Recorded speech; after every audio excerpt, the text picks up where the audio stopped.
Egenzo.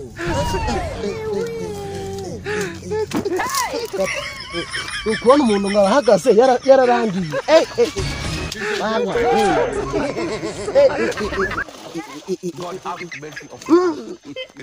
Ndagufashe. Najaga ndaza ngakubura ndagufashe. Ndagufashe sha. Ariko si ndetse ku buyobozi bwataye agaciro. Ariko mudugu ufite ubwenge. Nazaga ngakubura ngo amafaranga y'umuryango. Kabona ishono. Yambereze. Utange ko ndagufungisha. Uretse gatoya ngiye manze nisobanura. Uri kumfima sha.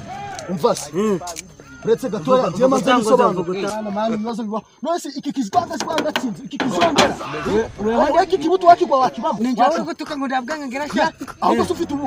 Wewe njye uri gutuka n'abayobozi sha. Nina kabigwera. Bakukuri rwabo. Wapi wapi manzi y'umuryango.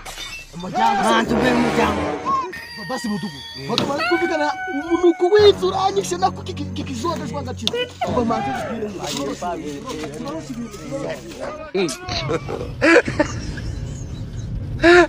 God have mercy for us.